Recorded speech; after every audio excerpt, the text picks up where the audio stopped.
Two cops thought they were above the law until one mistake forced them to confront the ghost of their own brutality.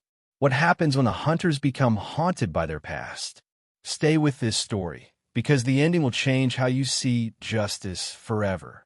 Title: Picked the Wrong Man, a pricey lesson for two cops. Asterisk, 2 asterisk. Rain poured down, thick and cold, soaking the cracked pavement of the alley. The neon lights flickered above, casting uneasy shadows on the graffiti-stained walls. Officer Dan stepped into the alley first, boots splashing in shallow puddles. Behind him, Officer Crit followed, swinging his baton lazily, grinning. They had done this before, too many times. Corner a man. Intimidate him. Make him feel small, weak. Tonight was no different. Or so they thought. The man stood at the end of the alley, face half hidden by the hood of his coat. He did not run. He did not flinch. Dan chuckled. Easy one, he muttered. Crit cracked his knuckles. Let us teach him some respect, he said with a sneer. They moved closer. The man remained still, his breath visible in the cold air.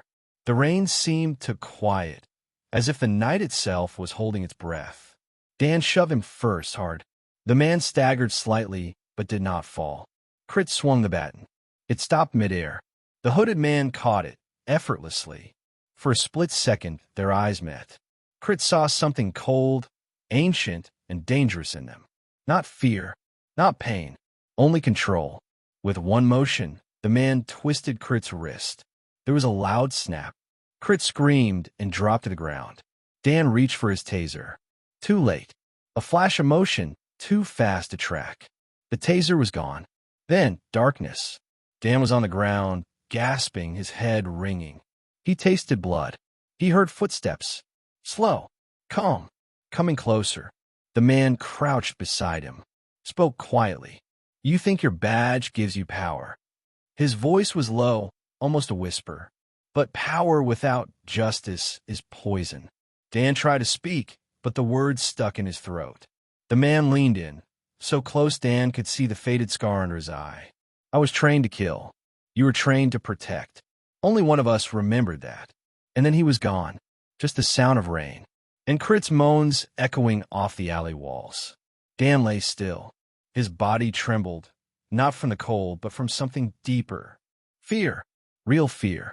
Not the kind he dished out to street kids or drunks in back alleys. This fear wrapped around his chest like iron chains. Crit was curled beside a dumpster, cradling his wrist, whimpering. The streetlights flickered again, then went dark. Total blackness swallowed the alley. Dan's eyes darted around, searching. Nothing. Only the rain, and the sound of his own heartbeat pounding like a war drum in his ears. He crawled to his radio. Pressed the button. Only static. Control, this is Unit 9. Officer down. Repeat, officer down. No response. The static grew louder, almost mocking. Then silence. Not even the rain now. Just stillness. Too still. Dan looked up. A shape moved at the alley's entrance. Tall. Still. Watching. He could not see the face. Only the faint glow of a cigarette burning at the end of the figure's hand.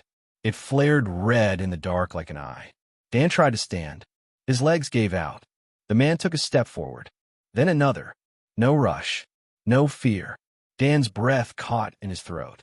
He whispered, almost praying, "Who are you?" The man stopped just a few feet away. Smoke curled from his lips as he spoke. "You do not remember me."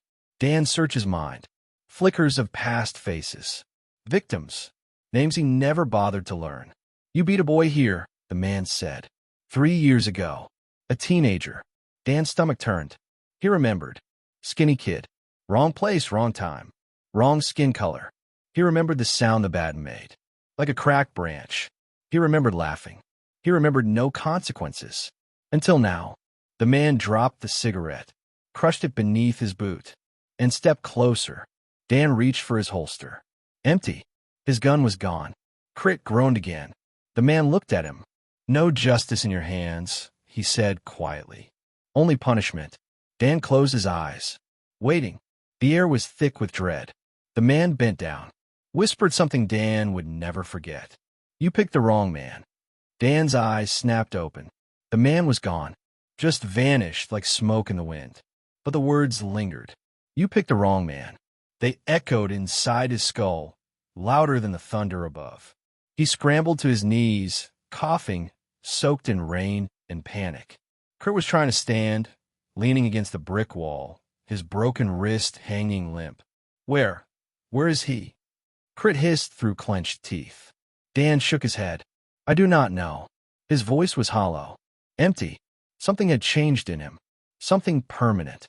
They had bullied people for years. Shoved, struck, humiliated. But never like this. Never met someone who pushed back. Who could. Dan's gaze darted to the rooftops above, to the corners of the alley, to every shifting shadow. He felt watched, exposed, hunted. Sirens wailed in the distance, far off. Too far. A door creaked open at the alley's end. An old metal door, rusted and rotting. Neither of them had noticed it before. A pale light spilled out from within. Cold, flickering, unnatural. Dan felt his gut twist. "Crit," he whispered, "we should go." But Crit was staring at the light, entranced, drawn to it. "No," he muttered, stepping forward. "I want to know who he is." Dan grabbed his shoulder, but Crit shook him off. He limped toward the door, one slow step at a time. Dan hesitated. Every instinct screamed for him to run, to leave Crit, to forget the whole night. But something pulled at him too. Curiosity, guilt, fear of what lay inside that forgotten place. Together, they stepped into the light, and the door slammed shut behind them. The slam echoed like a gunshot. Dan spun around. The door was gone. Not closed, gone. Only a smooth, cold wall stood behind them now. Crit cursed under his breath, clutching his broken wrist. The hallway ahead stretched long and narrow, lit by a single, buzzing light bulb that swayed gently from the ceiling. Its glow painted everything in sickly yellow. The walls were damp, peeling, marked with faint handprints, some small, some large, all red. Dan stepped forward. His boots squelched on the wet floor. Each step echoed too loud, like someone or something was walking beside them. But when he looked, there was no one there. Crit's breathing grew heavier. "Do you smell that?" he whispered. Dan paused. Yes. Burnt hair, rust, and something else, like old sweat soaked into rotting cloth. The hallway turned. They followed, not by choice now, by compulsion, by dread that felt like it had teeth. A single bulb flickered ahead. Under it stood a chair, metal, bolted to the floor. A leather strap hung loosely from one armrest. And on the chair, blood, still wet. Crit stepped back. "No," he muttered. "No, we are not doing this." Dan swallowed hard. He could not move. His feet were rooted in place. The air grew heavier, thicker. The hallway whispered, not with words, with memories, screams, pleadings. A teenage voice crying, "I did not do anything." Dan's stomach dropped. He knew that voice. Crit clutched his head. "No, no, no, stop it." The lights went out. Total darkness. And then, footsteps behind them. Slow, measured, deliberate. The kind of steps made by someone who knew exactly what they were doing. Dan turned, but there was only the void, and a voice from it. Soft, dead calm. "Now it is your turn to feel powerless." Dan's breath caught in his throat. The voice wrapped around him like a noose, tightening, suffocating. Crit dropped to his knees, shaking. "I am sorry," he shouted into the dark. I followed orders." Silence. Then laughter. Low, mocking. It echoed from every wall. "You followed cruelty," the voice replied. "You wore your badge like a shield, to hide your fear." A faint light bloomed behind them. Dim, red. They turned. The chair was gone. In its place stood a mirror. Tall, cracked. The glass shimmered like water. Dan stepped closer. His reflection stared back, but not as he remembered. The man in the mirror looked older, worn, eyes hollow, blood on his hands. It dripped from his fingertips, pooling at his feet. Crit gasped.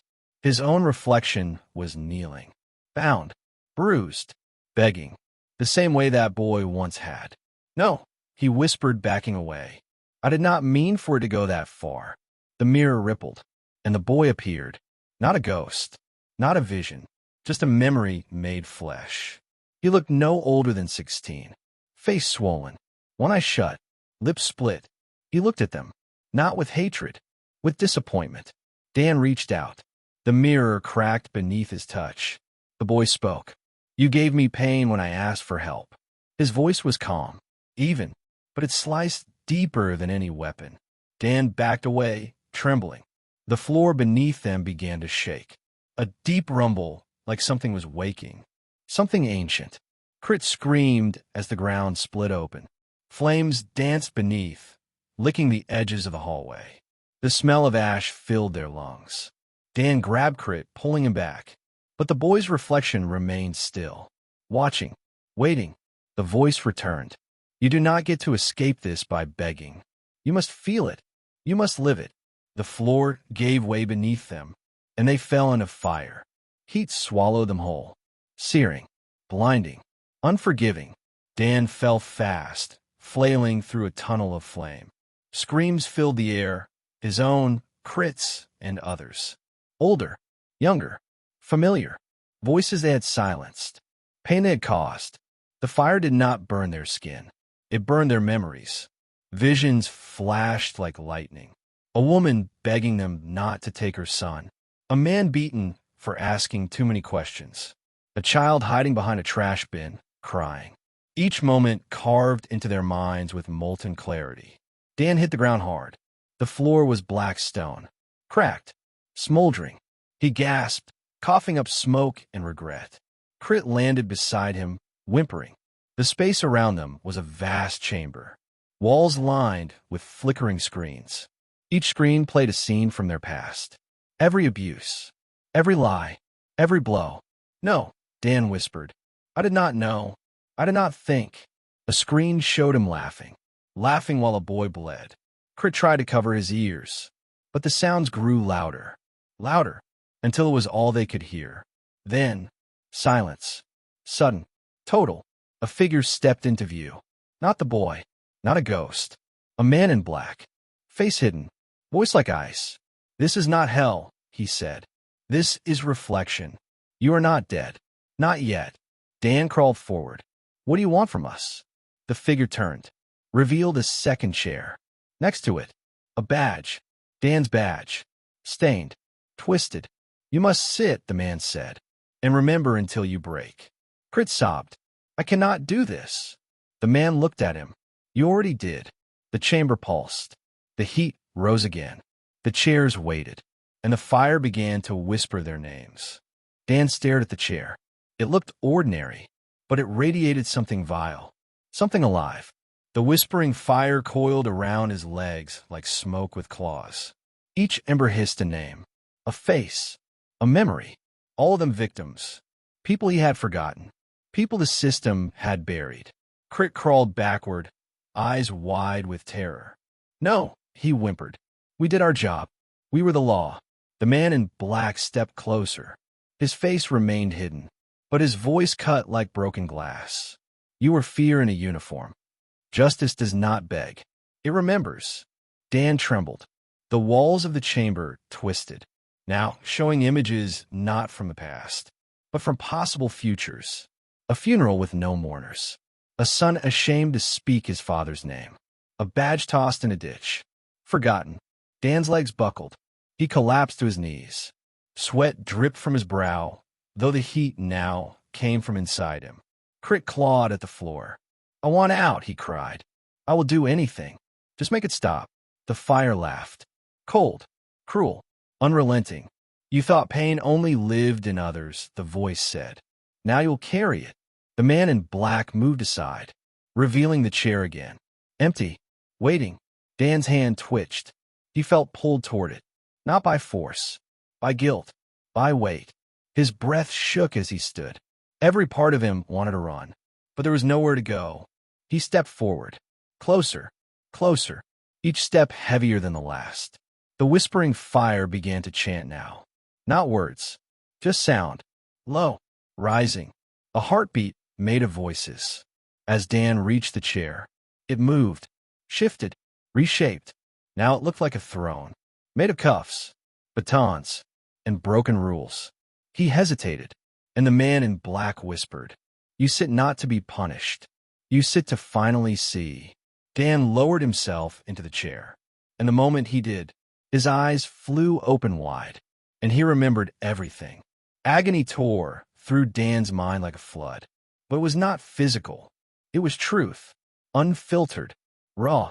Every moment he had buried came roaring back, not just as memories, but as if he were living them again. The screams, the fear in their eyes, the betrayal they felt when they saw the badge. He felt every blow he had given, not on his fists, on his own body. Each strike echoed through his bones, each insult cut through his throat. He gasped, choking on guilt made real. The chair pulsed beneath him, feeding the images into his soul, not punishing him, showing him, forcing him to feel. Beside him, Crit screamed. He had not sat, but he could feel it too. The chamber did not require consent, only presence. Crit stumbled forward, trying to escape, but the ground beneath him twisted, turned into faces. Hundreds, all looking up, mouths open, but silent. Crit froze. He recognized them, all of them. People he had mocked, men he had broken, women he had ignored. One face reached up, a young man, missing teeth, tears in his eyes. He mouthed the words, "Why?" Crit collapsed, sobbing, screaming, "No more, no more." The fire did not answer. It only rose higher, bright white now, blinding, surrounding them.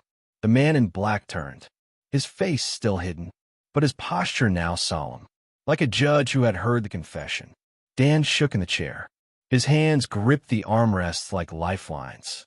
He whispered brokenly, "I remember. I see it." And then a second chair emerged beside him, empty, waiting for Crit. The chamber fell still. Even a fire paused. The decision now hung in the air, heavy, breathless. One chair, one chance, and a question neither man had ever faced before. Will you change or be consumed? Crit stared at the chair. His mouth hung open, lips quivering. His knees bled from crawling. His wrist hung useless. But his eyes, they were no longer filled with rage, only terror and shame. The silence in the chamber thickened. It pressed on his chest like a stone. The chair beside Dan pulsed faintly, a heartbeat of light. It did not demand. It waited. Crit turned to Dan. Their eyes met. For the first time, no pride, no power, just two men broken open by their own reflection. "I do not want to feel it," Crit whispered. Dan's voice rasped, dry and hollow. "You already do." The fire curled closer, not to burn, to remind.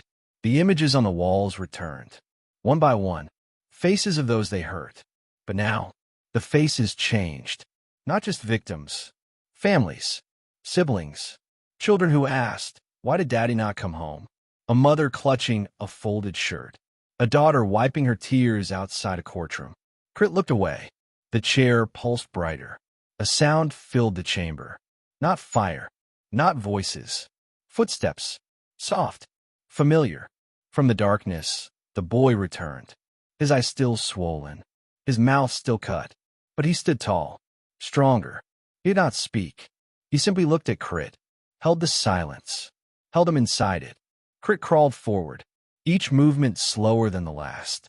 The ground beneath him shook. The images vanished. The fire dimmed. Only the boy remained. And the chair. Crit reached it. His hand hovered above the seat. Sweat dripped from his brow. His lips trembled.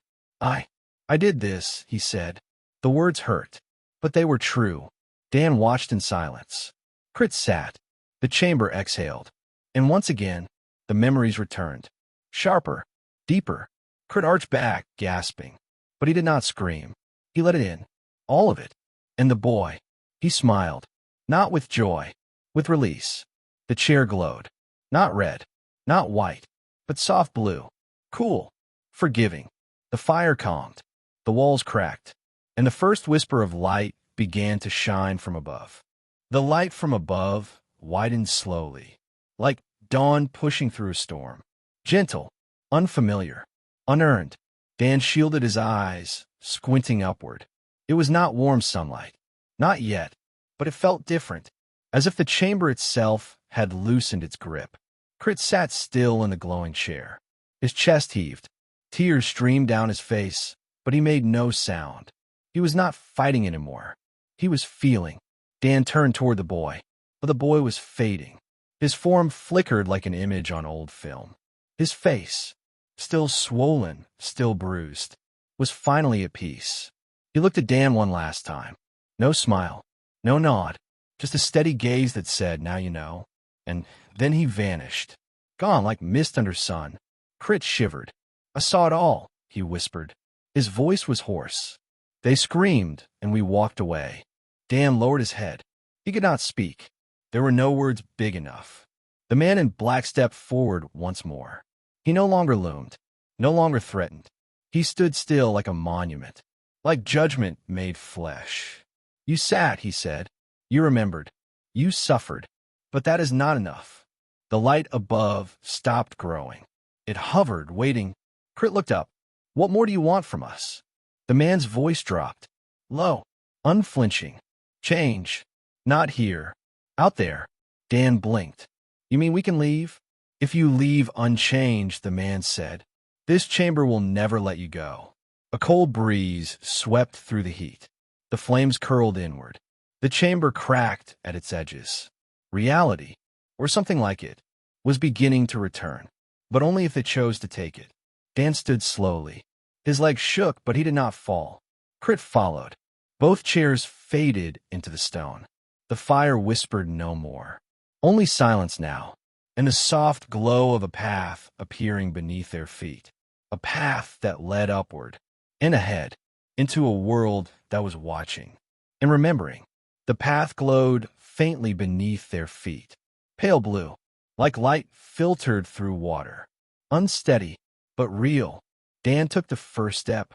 It felt heavy, as if guilt clung to his ankles. But the stone held, did not break, did not punish. Crit followed, silent. Both men walked slowly, side by side. For the first time, not as officers, not as enforcers, but as men. Human, flawed, marked. The walls of the chamber began to fade, melting into darkness. Not a cruel darkness, a quiet one, like the pause between storms. The man in black remained behind, unmoving, watching, as if he had been part of the chamber itself all along, as if he had never needed to follow them. Dan glanced back one last time. The fire had vanished. The screens were blank. The air no longer screamed, just silence and space and the weight of what they now knew. The path rose, sloping upward through nothing. There were no handrails, no guarantees, only movement. Each step brought a new sensation, tension in their backs easing, pressure in their chests lifting. But the guilt did not leave. It walked with them, and that somehow felt right. A burden not erased, but carried, earned. Dan finally spoke. His voice cracked, rough from silence. "What happens when we reach the end?" Crit did not answer. He could not. Neither of them knew. And that truth was the most honest thing they had ever faced. Ahead, the light grew stronger, brighter. It hurt to look at, not because it burned, but because it revealed. Every step closer peeled back something. An excuse, a lie, a layer of armor. They were almost there now, the edge of whatever this was, whatever came next. And just before the final step, a voice, not loud, not angry, spoke from above. "You cannot undo what was done, but you can choose who you are after." Dan looked at Crit. Crit looked at Dan. And together, they stepped into the light. The light swallowed them whole. No sound, no shape, just white, endless, weightless. Time dissolved. Their uniforms faded. Badges gone. The pain in Crit's wrist, the ache in Dan's chest, vanished like breath on glass. But the memories remained, etched deep, unforgettable. The light began to thin. Color returned, slowly. A sky, pale gray, bruised with dawn. The scent of rain still clung to the air. And beneath their feet, asphalt, Wet. Familiar. The alley. Back where it all began. Steam rose from the sewer grates. Trash lay scattered, as if time had never moved. Dan looked at his hands. Still trembling. Still stained in his mind. Crit stood beside him, stunned. "I thought it would be different," he whispered. Dan nodded. "It is." The world had not changed. But they had. Footsteps echoed in the distance. Faint. Real. A boy turned the corner. Hood up, backpack slung over one shoulder. He froze when he saw them. Eyes wide. Not with fear, but caution. Dan's heart pounded. He knew that look. Had seen it 100 times. This time, it broke him. He stepped back, hands raised. No sudden moves. No authority. Only humility. Crit did the same. The boy stared for a long moment, then walked past them, silent. Alive. Untouched. Dan watched him go, until the boy vanished into the morning fog. A second chance. Not for the world, but for them. Crit sank onto the curb. Exhausted. Hollow. Alive. Dan sat beside him. Neither spoke. The alley was quiet now. Not peaceful, but still. Somewhere far off, a siren wailed.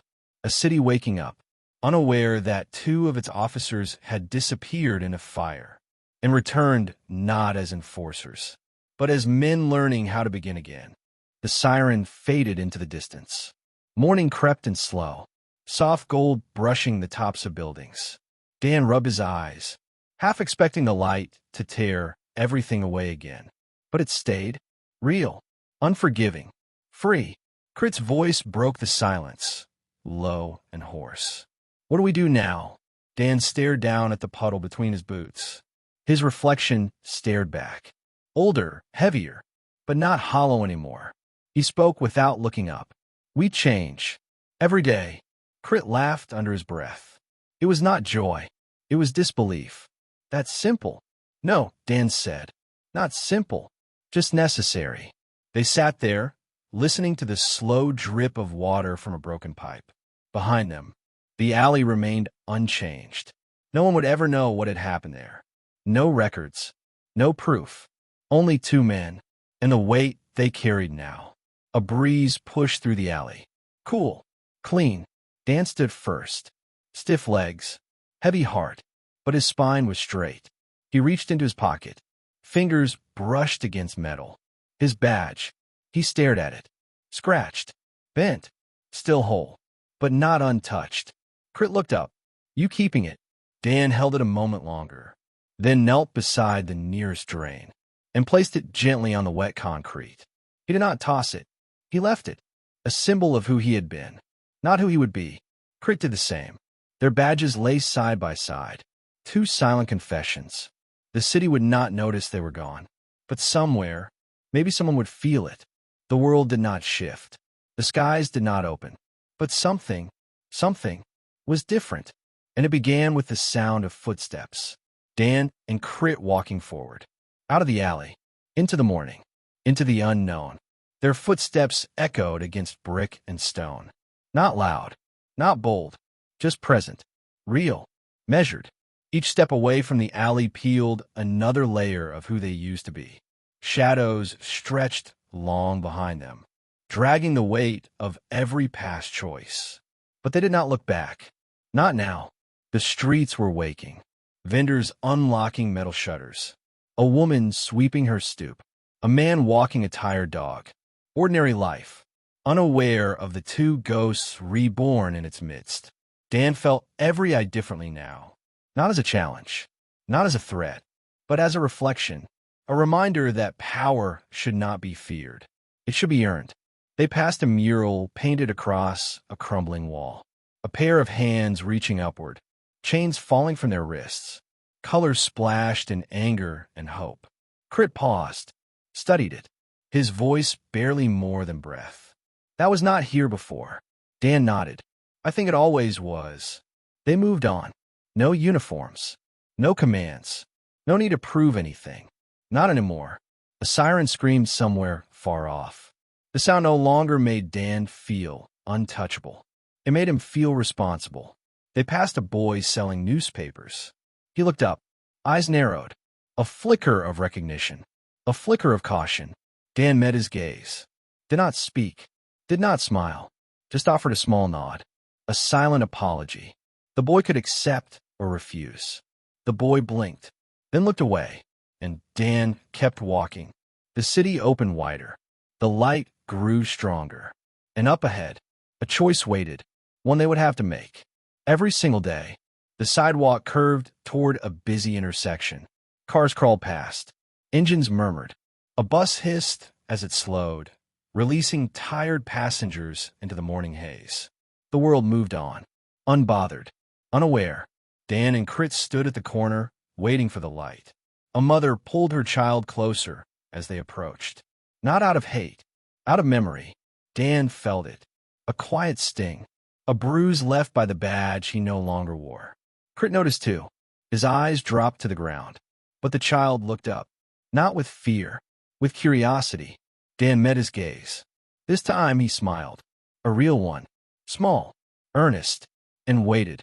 The mother glanced down, saw the boy looking, saw the man waiting, and slowly, she loosened her grip. Not fully, but enough. Enough to let possibility in. The crosswalk sign blinked white. Dan and Crit stepped forward. Together. Their boots made no sound, but they left prints. Not marks of authority. Marks of presence. They walked without a destination. Not lost, just unfinished. And as they moved through the heart of the city, the buildings seemed taller, the sky wider, the streets heavier with stories. Stories they had once ignored. Now, they listened. At a corner store, a clerk swept shattered glass. A break-in. Old man bent back, tired eyes. Dan paused. Crit followed. The man looked up, wary. Help you. Dan did not flash a badge. He did not flash anything, just rolled up his sleeves and bent down. I've got time, he said. Crit knelt beside him. No words, just actions. The old man stared. Confused. Suspicious. Then maybe, just maybe, grateful. The broom passed. The light rose higher. And for the first time in a long, long time, Dan felt useful. Not powerful. Not feared. Just useful. It was not redemption. Not yet. But it was a start. The broom scratched across the concrete. Soft. Rhythmic. Glass clinked into a rusted dustpan. Each shard a splinter of something broken. Dan moved carefully, his hands steady. Crit followed his lead. Quiet, focused. The old man said nothing, but his eyes softened. Just a little. People passed on the sidewalk. Some glanced. Some stared. No one stopped. But something shifted. Not in the street. In them. Dan stood up, brushing dirt from his palms. You have tape for the window. The man nodded, gestured inside. A roll sat behind the counter, beside faded receipts and yesterday's newspaper. Crit retrieved it. They worked in silence, pressing strips across the cracked glass, holding the broken pieces together. For now, it would not last, but it was enough. The man stepped outside, watching as they finished. You from around here? He asked, voice dry. Dan hesitated, then said honestly, we used to be the kind of men who walked past. Now is the old man who paused, eyed them carefully, then nodded slow. You are not those men anymore. Dan met his eyes. No, I do not want to be. Crit looked down, hands still stained with alley grime. We are learning how to show up, he added. The man did not smile, but he stepped aside, held open the door. You need water? Dan blinked. Crit nodded. They stepped inside, not as officers, not as ghosts, but as men building something they had never cared about before. Trust. The store smelled of old spice and fresh bread. A radio buzzed softly behind the counter. A voice announced the time, the weather, a headline about something far away. The world was still turning. Fast. Cold. But here, in this small, quiet moment, something had slowed, settled. Dan sipped the water. It tasted plain, clean, real. Crit stood near the door, watching the morning roll past the glass. And for the first time in a long time, he did not feel like hiding. Outside, a siren wailed again. This time, Dan did not flinch. He listened, and he felt it, a weight on his shoulders. Not punishment, responsibility. the kind that does not end when the uniform comes off. He handed the empty cup back, nodded his thanks, and stepped out into a world that might never forget what they had done, but just might. Watch what they did next. The sunlight had shifted, sharper now, cutting through the haze with a clearer edge. Dan blinked as he stepped back onto the sidewalk, his eyes adjusting. Crit followed, arms crossed, not from a cold, but from something unspoken, still unsettled inside.